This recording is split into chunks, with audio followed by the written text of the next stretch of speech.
அண்ணா திராவிட முன்னேற்றக் கழகத்தை ஏன் அண்ணாமலை பாடாய்படுத்துகிறார் என முன்னாள் அமைச்சர் ஆர்.பி. உதயகுமார் கேள்வி எழுப்பியுள்ளார்.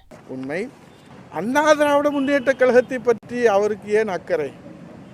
ஏன் அண்ணா திராவிட முன்னேற்றத்தை இந்த பாடாக படுத்துகிறார்? அவர் சொல்றது செய்தது ஒன்றா இரண்டா? புரட்சி தலைவர் மன்னாதி மன்னன் மக்கள் திலகம் அவர்களால் உருவாக்கப்பட்ட 17/10/1972 உருவாக்கப்பட்ட இந்த இயக்கத்தை அண்ணாவின் திருவுருவத்திலே, உலகத்திலே எந்த தலைவருடைய திருவுருவத்திலே கொடிகளே கிடையாது.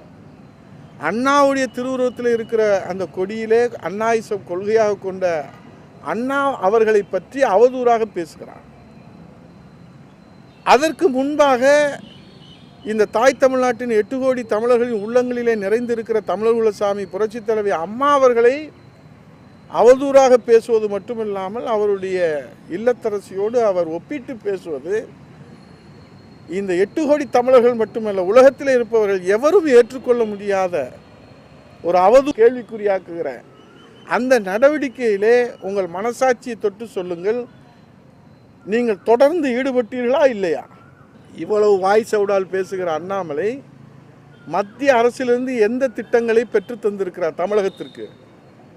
பேரிடர் நிவாரண நிதியை கூட பெற்றுத்தர முடியாத கையாலாகாத அண்ணாமலை, எங்கள் புரட்சி தமிழர் ஐயா எடப்பாடியார் அவர்கள் மத்திய அரசிலே அன்றைக்கு அவர்கள் தொடர்ந்து வலியுறுத்தி அழுத்தம் கொடுத்து 11 மருத்துவக் கல்லூரியை அவர்தான் முதலமைச்சராக இருக்கிற போது கொண்டு வந்தார்.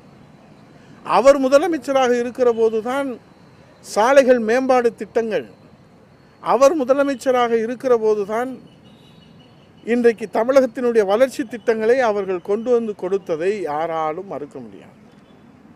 உங்களால் நடந்தாய் வாழி காவேரி மத்திய அரசு. செய்திகளை உள்ளது உள்ளபடி தெரிந்து கொள்ள ரெஃப்ளெக்ட் நியூஸை சப்ஸ்கிரைப் பண்ணுங்க.